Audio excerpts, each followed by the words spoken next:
Well, I wasn't gonna do this, but at the end of the day, I've got to read all this anyway, so I might as well read it out loud. So what I thought I'd do is just basically make an ancillary episode where I just read a whole bunch of interview data. I'll leave the memory chips, which I will have a look at, and the mail within the actual proper episodes themselves. But as for these, I'm going to read them in sort of massive long blocks of just reading. I'm just going to sit down and crack open a book, as it were, for this one. And you can ignore this if it's not your bag. I figure give people the option. I think I'll title this 12.5 or something like that. So, I've already read Mule and Drone Syndrome, Bridge Babies, and Timefall, so the rest is new. I'm going to start with Die Hard Man and go down and just read it all out. Humanity's biggest problem? Logistics, from Die Hard Man 5 years ago at Bridges HQ. War and famine have been inescapable parts of human life since the rise of our species, and while the fall of America hasn't changed this fundamental truth, it is fair to say that these issues aren't pressing concerns. Can you remember the last time you heard of a prepper dying of starvation, much less someone in a not city? No one's fighting over water or oil or anything else, which isn't to say that people don't occasionally run out of supplies. But that's almost never because of a real shortage. Usually, it's a problem with logistics. In fact, it was to address such problems that the president created Bridges and developed the chiral network. So yeah, no one's that desperate. Everyone's got enough for themselves, which is what led to the real problem. It's all too easy for people to become isolated from one another, and eventually forget that others even exist. People are free to live for themselves, for the moment, without a care for the future. The president understood this better than anyone, and I know just how much it pained her. Okay. The chiral network experiments between Central and Capital One. From Die Hard Man 1 year and some months ago, at Capital Knot City. Madam President, this will be your new office from today. The relocation of your official residence has also been completed, and the entire medical team has been brought along as well. Rest assured that information regarding this move has been shared on a need-to-know basis only. I understand that following the loss of New York, you wished to direct the reconstruction efforts from Central Knot City, but in the light of recent separatist activity on the eastern seaboard, we no longer consider it safe. We will see to it that the people continue to believe you are in Central, and Bridges HQ will operate as normal. As per your orders, the network research teams and delivery systems management have all been covertly transferred here to Capital Knot City. We are doing our utmost to expedite the testing of the chiral network link between Central and Capital, while not neglecting your immediate medical needs, of course. This will be our base of operations for the next stage in the fight to rebuild America. Then the chiral networks between Central and Capital 2. So not Capital 2, as in Capital Message 2. Never mind. I thought there was for some reason, that made me think there was a second Capital Knot City, but there isn't. It was Central that had been destroyed, how wasn't it? Okay. Madam President, I am happy to report that the trial run was a success. The connection between Central and Capital was established without incident, no chiral spikes or other irregularities. The Cupid functioned within acceptable parameters as well. There's still a lot of work to do. Chiral holograms, chiral printing, and data recovery have yet to be proven viable, but the confirmation that data can be sent via the chiral network is a huge step forward for the UCA. Our next step will be to use Cupids to establish connections with the other cities. Preparations for the second expedition are already underway. We're still trying to track Sam down, but as soon as he's back with us, he'll be given his new command. So they were specifically looking for me from the get-go. They didn't just stumble upon my... They didn't stumble upon Sam as the one guy who happened to survive. They were out to get Sam specifically, and I just happened to be in the right place or the wrong place at the wrong time. I don't know if I knew that before. Definitely clear that they wanted Sam. It wasn't an accident that the president's son happened to be in the right place at the right time. It was probably the order from Bridges that got us there in the first place, and of course the corpse disposal order. That might have just been... That might have been coincidence. Might it? Still don't know if I trust Die Hard Man. Mules and local porters. Die Hard Man, 2 years ago, from Bridges HQ. When people hear mules, they think junkies driven crazy by a desire to steal supplies we so desperately need to survive. Lucky for us, not all couriers are predisposed with this condition. Not all mules, in fact. They were professionals once, and some still are. Some even complete proper deliveries from time to time. Fragile Express has been known to use them, along with independent porters. For those at the risk of losing it, they say the only way to stave off the syndrome is to join a distro organization with strong leadership and support to help you on the straight and narrow, or you can strike out on your own. But there's no easy path. There's a reason guys who run solo have a reputation for being bulletproof. Fragile uses mules. Or employs mules? I don't think I know enough about Fragile Express yet to... Well, I don't know. There's a lot I don't know. I keep saying I don't know if I know enough. I know I don't know enough. I'm trying to sort of sort everything into categories and figure out where everyone's allegiances lie. So far, everyone we've come across has been pro joining up with the UCA. I think Lake Knot, or at least anything beyond Lake Knot, will feel very independent-minded. Anyway. Like secrete oxytocin. Die Hard Man, 4 years ago at Bridges HQ. Before the stranding, the whole world was connected. There were networks. Social networks, we called them. That people used to communicate all the time. They shared all sorts of stuff through them. A random thought, a pretty picture, a home movie, you name it. And if you liked something that someone else had uploaded, you let them know by giving them a like. Sounds weird, I know, but that's the truth. Eventually, someone ran tests on the users of these networks and discovered that receiving a like triggered a rush of oxytocin. The theory was that it stemmed from a sense of being acknowledged. Even though you couldn't see the person you were interacting with, it still felt like they were accepting you, praising you, and who wouldn't like that? But that same process is at the heart of the mule phenomenon. It is believed that an overdependence on the oxytocin rush provided by these kinds of interactions is a factor in porters going rogue. With this in mind, it wouldn't be wrong to categorize mules as oxytocin addicts. In essence, they're social animals at the mercy of validation. Okay. So they are kind of like junkies, I mean literally in that sense, but they're also... It's a specific kind of addiction that can only apparently, like, they don't steal oxytocin and inject themselves with it or something. They only want to get it by receiving validation. That's not necessarily a bad thing. Now these two I've read, and this is the first one I haven't from Heartman. Looks like there's a lot more of Heartman to come across. Necrosis and the Ancient Egyptian View of Life and Death from Heartman, 3 years ago at Bridges HQ Lab. The Egyptians believed that we humans were comprised of two elements, the Ha and the Ka, the body and the soul. Or is it the Ha and the Ka? I don't know the pronunciation, I'm going with Ha and Ka. Various texts expound upon their nature in detail, but it is perhaps simplest to conceive of them as follows. The soul is that which joins with the child in the womb and gives life to the body. It is also that which departs the body upon death. Ergo, the body is simply a vessel. Should the soul return to it, it will live again. This is precisely what is observed from near-death experiences, a soul separated, albeit briefly, from its body.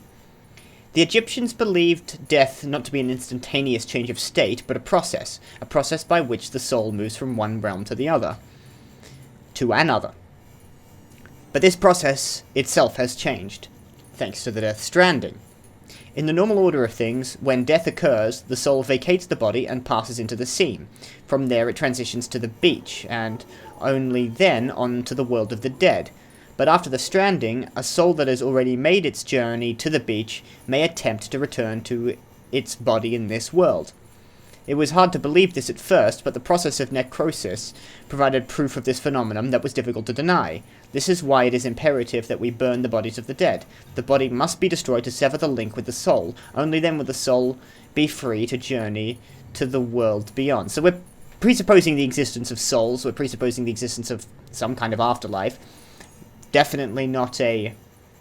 I don't know much about Egyptian religion, to be honest. I was never really into ancient Egypt at all. I always found, for someone as interested as I am in ancient history, the Egyptians, I never really got the sort of hype around them. I was always a big fan of the Near East and, places like, Assyria and Babylon and the like, rather than Egypt. We know they like to preserve, of course, the bodies specifically of their rulers. They had a penchant, famously, at least some dynasties did, of preservation and mummification. And they believed that you took objects, material objects, and people to the afterlife. What that actually tells us is that the Egyptians believed there was a connection between the body and the soul that you would transfer with you on your journey to the next life. Now, what does that mean in terms of the Death Stranding and this world? There's a mythology to do with the seam and the beach and the death, which seems to be stages towards the next life. No, it wasn't people with dooms. It was repatriates escape from the seam and return to their bodies. But only repatriates can do that. The beach, however... Well, Amelie suggested that her body was left on the beach, so Amelie might also be a... Do you think Amelie might be a car, for instance? They mentioned a car was back in Central. Oh no, Capital, sorry. So that might be a thing. So if that's the case, Amelie might be a car who's using the chiral network to create one of her original bodies. That's why she doesn't grow older. She's actually dead. But that's the part of her soul that hasn't become a BT, so she's a BT somewhere. That's a very interesting supposition. I might stick with that. Chiral symmetry. Hartman, 3 years ago, at Bridges HQ lab. The word chiral comes from the Greek kia, meaning hand. Now, I don't know if that's how you pronounce it either. Kaya. I'm going to pronounce that kia. Compare your left with your right. They seem similar both in size and shape. Now face your palms away. Hang on, I'm going to do this. Face your palms away from you and place one hand over the other. Now, their shapes do not overlap. Yes, my thumbs are on each side. That's symmetry. But if you place your palms together, they match up. This is correct. It's as if one hand is a mirror image of the other. But again, if you were to actually compare the mirror image of your hand to itself, you would see that the two are not identical. This is the essence of chirality, the state in which the mirror image of a shape does not match its original. It has been theorized that BTs are mirror images of ourselves. Were we to exist in the same point in time and space, our shapes, as it were, would not overlap neatly onto one another, save in reflection. And when our particles meet their opposites, a void occurs, so something not unlike annihilation when antimatter and matter meets. So the BTs are like the anti-human, or the anti-soul, perhaps? A new form of communication we have devices utilizes beaches, which are akin to mirrors reflecting this world and the other. Hence the term the chiral network. Okay, I think I'm starting to get that. So, the beach is it mirrors this world and the other. I'm trying to pass down exactly what that means in real terms. I think I need to move on. Anyway, let's move on to Chiralium, but I think I'm starting to get a handle on, like, in terms of physics, what the beach might be. I mean, it's not anything, obviously, it's a fictional thing, but, like, in terms of this setting, you know what I mean? I'm running in circles, I think. What I mean to say is that I'm just about cracking the surface there. Chiralium. Hartman, 3 years ago, Bridges HQ lab. You would like to know more about Chiralium? Well, wouldn't we all? I am happy to present the latest theories, but you must be aware that this is all that they are, theories. Chiralium, like dark matter, was born along with our universe and has existed ever since. just not in a dimension we were able to perceive. Oh, I don't know about that. Dark matter's not really anything. Dark matter is sort of a hand wave. That's the thing. Like, the thing about dark matter is that it doesn't really exist. What it is a flaw in the present that exists in our models. The fact that there is something greater holding each galaxy together.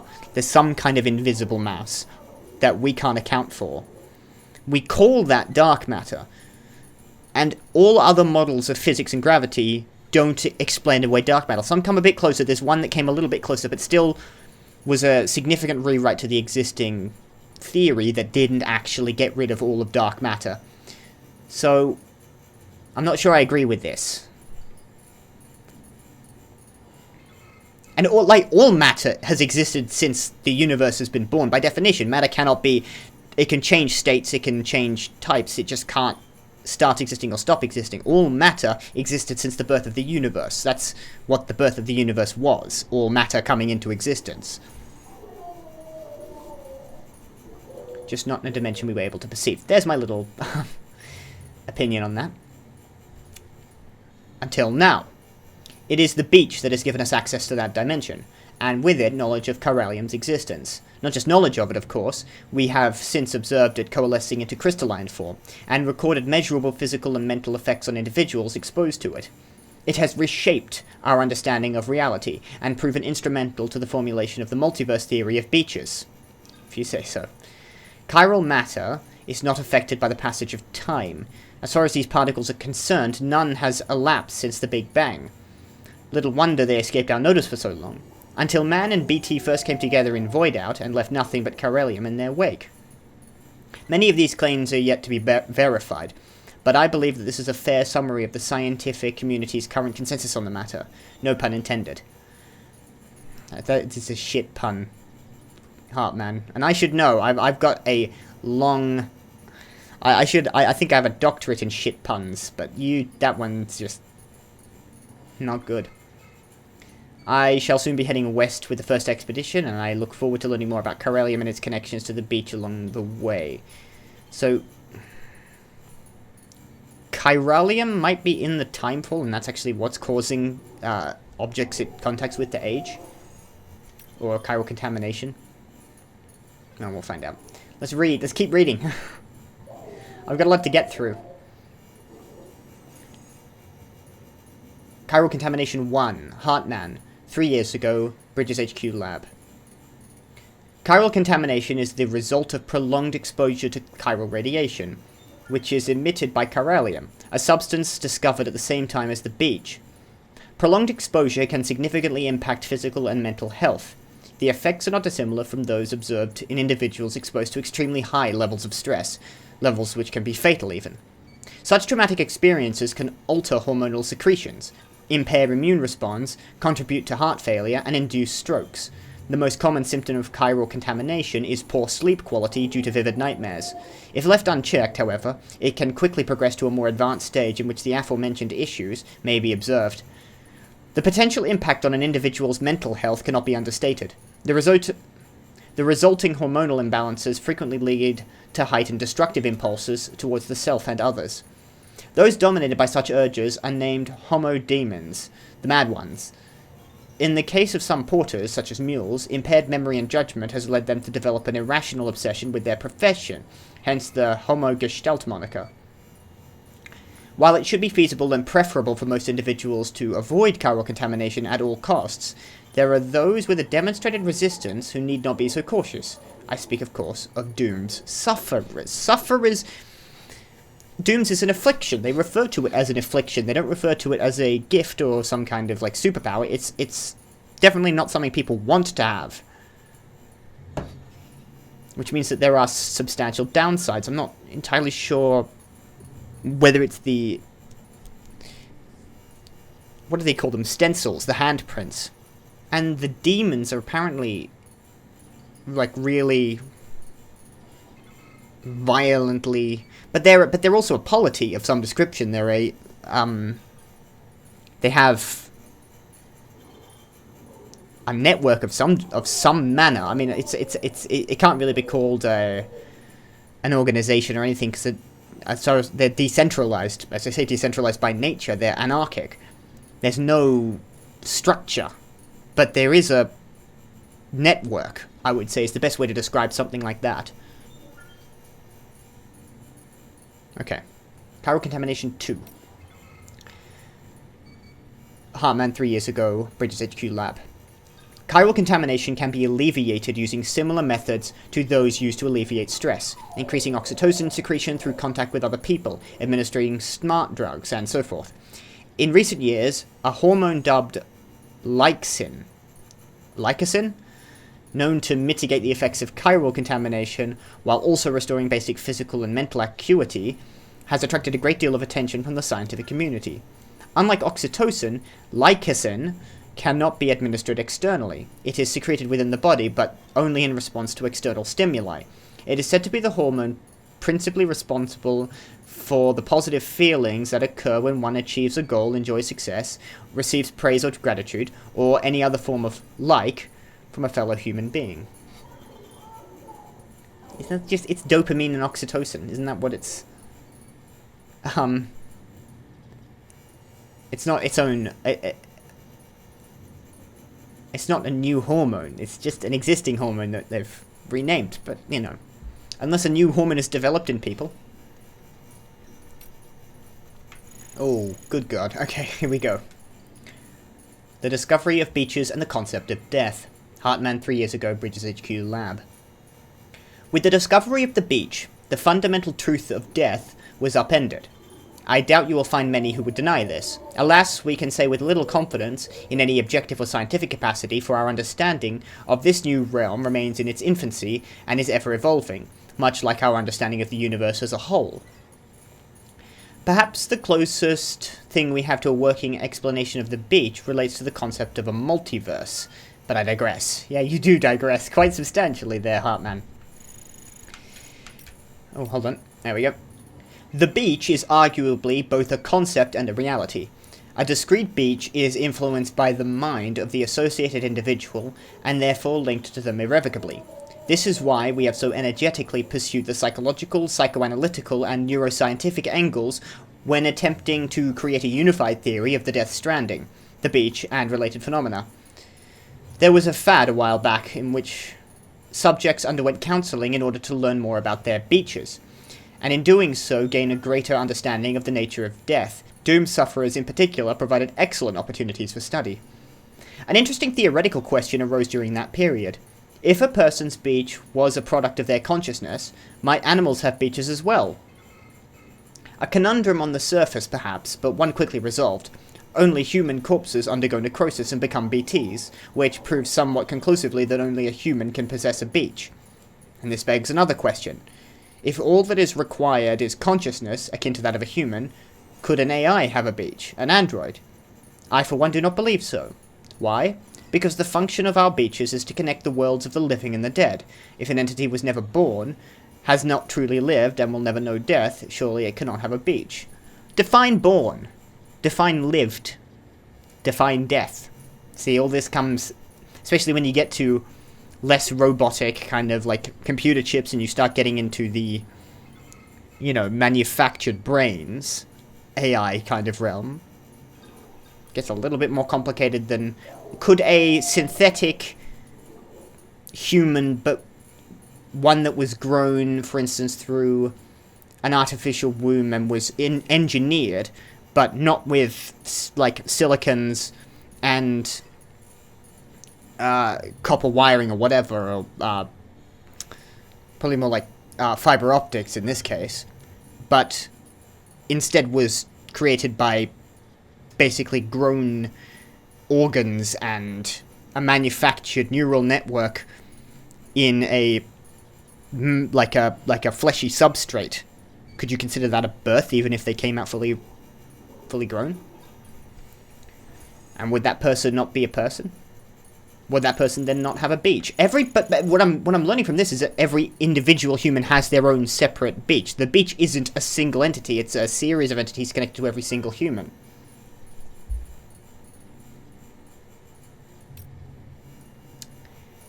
Egyptian mummies, pyramids, etc. Heartman 3 years ago, Bridges HQ. At what point can it be said that man truly understood what it meant to die? It would seem reasonable to suggest that it was when he began to bury his dead, a practice which originated with the Neanderthals, well, so far as we know. In a way, one might say that our growing of understanding of death drove our development as a species. Our fear of it, our attempts to conquer it. Why, it could be argued that our entire history revolves around these obsessions. Take the Great Pyramids of Egypt, the tombs of the ancient emperors of China. The more powerful the person, the bigger and grander the final resting place. Or, to posit a more radical theory, could the very concepts of power and society themselves have emerged solely to facilitate the creation of such monuments, such challenges to the finality of death? I think, Hartman, you might be putting the cart a little bit before the horse there. I don't think anyone's acquired power thinking, I hope I can, my purpose in acquiring all this power is to establish a grand monument to myself after I die. I think they're thinking of more worldly matters, more in the here and now, as a general rule. Some might have done, who knows? There have been some mad people in history.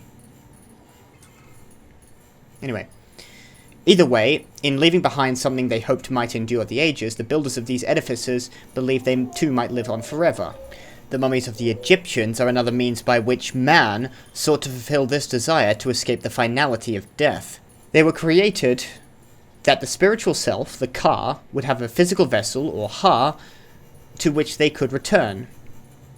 The Sokushinbutsu, or mummified monks of Buddhism, are similar in this respect. However, the monks in question aimed to transition straight from life to Buddhahood. In other words, to forego death altogether. But now that the beach has brought us to direct contact with the world beyond, our relationship with death must further evolve. The next stage is in our understanding is upon us. The Corals of the Seam.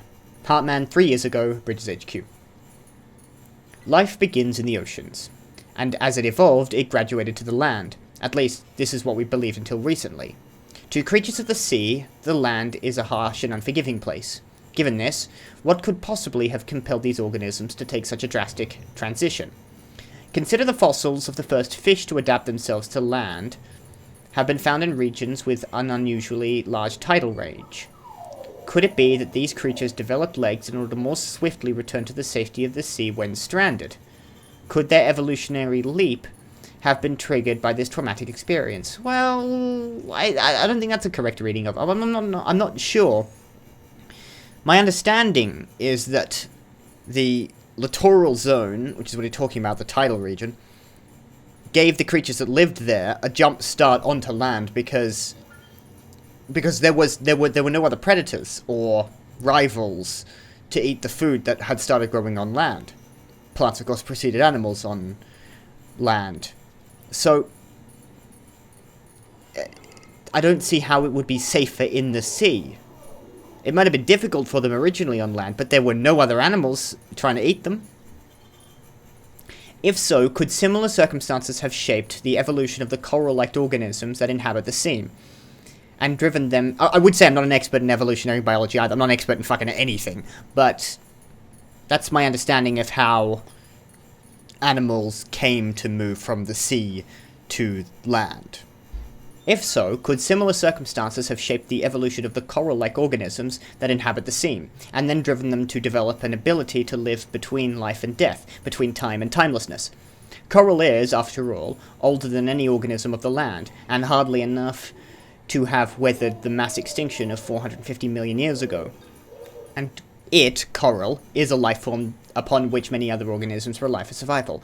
Bearing all that in mind, one could argue that the ability to survive in the sea is indicative of a profound evolutionary leap.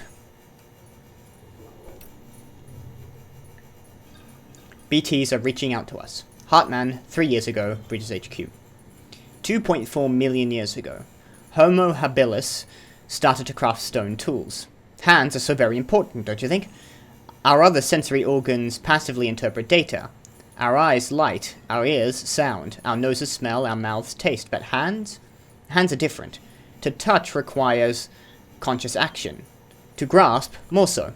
to connect that which is in our left hand with that which is in our right, still more. And the handprints we see when BTs seek out humans? Why, I'd say that's just evidence of our otherworldly friends yearning to forge a connection. They're reaching out to us, attempting to bridge the gap between the realm of the dead and that of the living. It is quite interesting that they use handprints rather than like footprints. They're not walking, it's the human hand. And that's one of the most recognizably and very specifically human symbols. I mean, it goes back to cave paintings. One of the first things humans do is put paint on their hands and stick it on something. Back even for children. Mama. Oh, that's who you are. You're the... Is that who you are? That might be the lady who greeted us at Central. Originally. And the woman who keeps talking to me about grenades. And a couple of other things. That might be her. You're not what I would imagine someone called Mama would look like. 3 years ago, before the first expedition's departure, Central Knot City HQ. So the core infrastructure is complete. The basic QPID-ready chiral network setup is good to go. Now all we have to do is connect Central Knot City to Capital and prove that it actually works. Sadly, I won't be here to see it. I've been assigned to the expedition team's second group, so I'll be heading west with the others. Okay, maybe not. Is that... I don't know. But the people in charge here are the best of the best. They'll have the network operational inside of 3 years, just as planned. I'm sure of it. And while they're seeing to that, we'll be visiting towns and whatnot across the country, putting up facilities in place for when things are finally up and running. Amelie and the others in the lead group will be forging connections and laying the groundwork to make sure everything goes to plan. Afterwards, we'll just need to link it up with the operational QPIDs, and that should be that. It's kind of like the Apollo missions back in the day. They used a 3-stage rocket to get to the moon, right? Well, we're using a 3-stage process to do something that's almost as revolutionary. Well, I mean, yeah, I suppose. I wouldn't necessarily call the Apollo missions a 3-stage process. The booster, the Saturn V, was a 3-stage rocket, but once that was launched, I mean, you had the actual Apollo craft, which had a couple more steps involved. The descent, the reascent, the rendezvous with the lunar orbiter, and then the return, and all the other very complicated stuff. I mean, the actual getting to the moon, the transit, was kind of the easy part. It was getting everyone there, out and about, and then back alive. That was really hard. But otherwise, yeah. This is a bit like Apollo 11.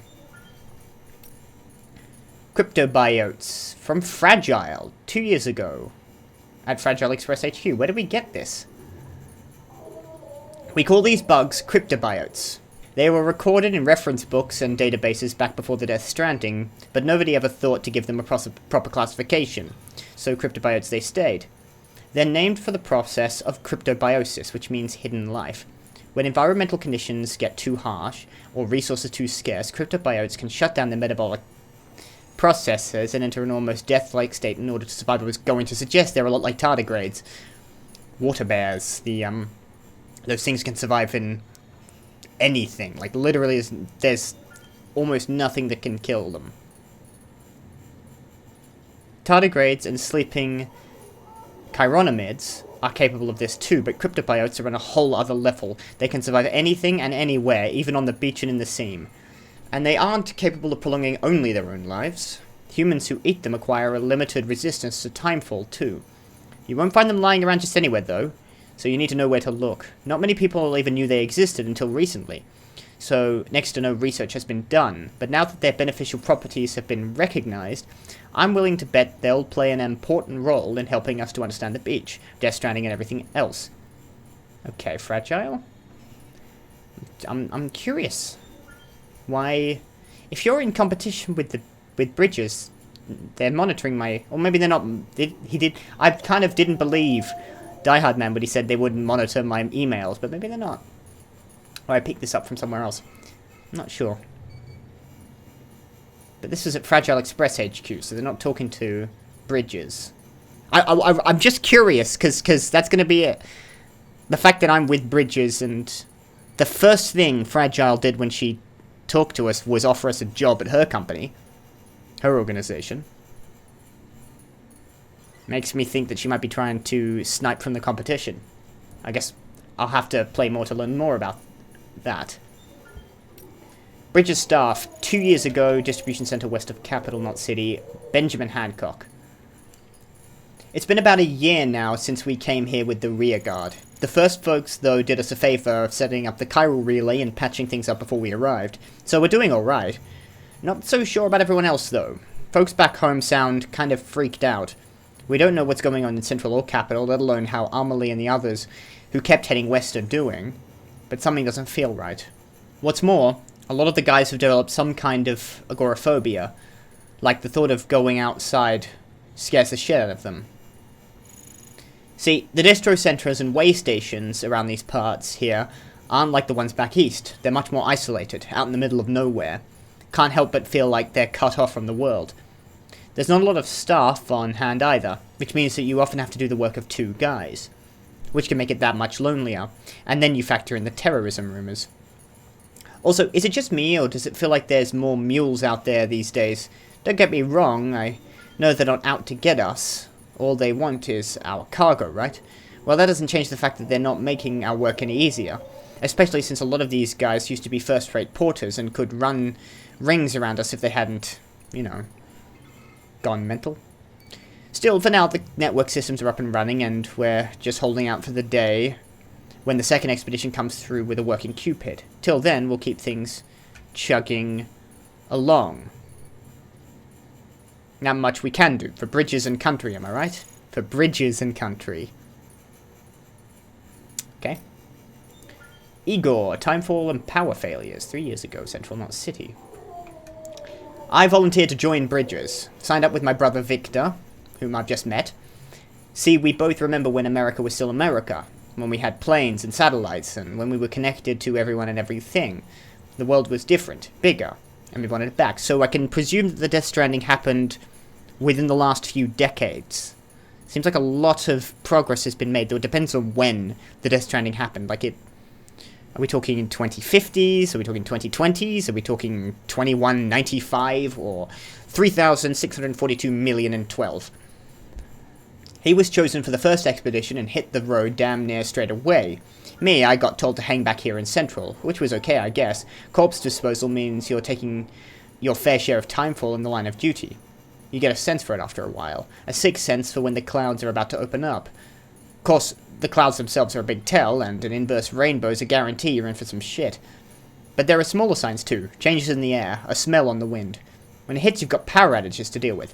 Far as I understand it, which ain't all that far, it's to do with high concentrations of corallium, causing electromagnetic interference or something, which also interacts with water and kicks up clouds of ozone.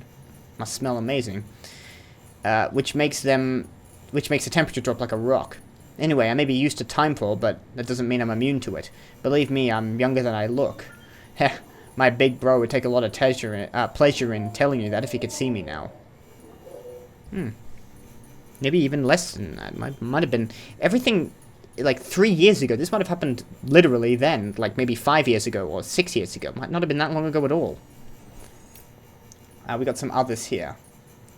Porter Note 1, to our beloved daughter.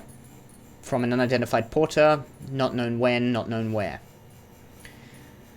I hope you'll get the chance to read this one day. Picturing you doing just that as I write helps me to get my thoughts in order. I want to tell you about your mother. We used to work together, way back before you were born. That's how we met, on the road making deliveries to try and get America back on her feet. She was from a military family, raised by parents who taught her to take care of others, come what may. Who gave her the tools to get the job done right and proper. And sure enough, she was as tough as they come, and brilliant to boot. Knew all there was to know about guns, medicine, you name it. But more than that, what drew me to her was her compassion, a burning desire to help those in need. Your mother, she believed that this country was once a beacon of hope and freedom, and that it was her responsibility to bring folks back together. Hearing her talk like that, I couldn't help but fall hard. Oh, that is an unfortunate turn of phrase there. I would have given anything, done anything, to make her dream a reality. Before I knew it, she'd become my beacon, a promise of what could be. A promise and you're that promise fulfilled, proof of what's possible, child of my American dream. Okay. To our beloved daughter, someone we know, probably just some random message in a bottle, in effect. Memo 1, a call to arms. Unknown, unknown, unknown. We're not done yet. Hardly even started and far from finished. They think they got away with it. Covered up their tracks and took us out for good measure. No one knows and no one ever will. That's what they believe. But we're still here. Still remember. And we still have the stomach for it, don't we? I know I do. And I think you do too. So stand with me and fight. We'll destroy that fake future Bridges is building for us and reclaim what is rightfully ours. That's our first sign of someone who doesn't like Bridges. Interesting. Who are they? The demons? Memo number 2 from mother to daughter. Unknown, unknown, unknown. I'm sorry, 5 years isn't enough time to get your bearings, much less live a life. You were the only one I could save. Could only dig graves for the others, and then for you in the end. Dig and grieve and try to make amends. All that's left to me is her, my daughter, my sole remaining glimmer of hope. Our future may be broken, but it's not beyond repair. Futures are fragile things, but my daughter's made of stronger stuff. She has what it takes to pick up the pieces and put them back together, I hope, I pray. Sorry, I'm drawn to the futures of fragile things. I'm putting too many things together without any kind of evidence, but there we are. You know, we gotta... This might be...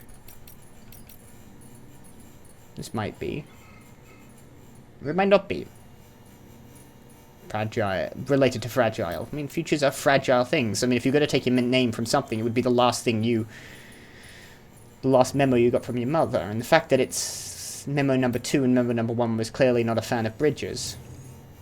Perhaps there's some connection. Perhaps there isn't. I'm not going to speculate too hard, but I think there may be some... There's some sort of seeds of possible future events in there. I think I'm going to try to keep on it. I might be right. I might be barking up the wrong tree, but, you know, there it is. Okay.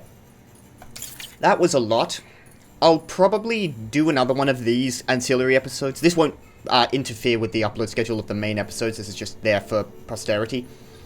When I get another 20-odd interviews in future, I'll probably do one big chunk again and then drop that whenever it comes available, and it'll just be there to include any information or any possible interesting news or speculation or whatever that might not be interesting to anyone else. So let's get back to the main episode.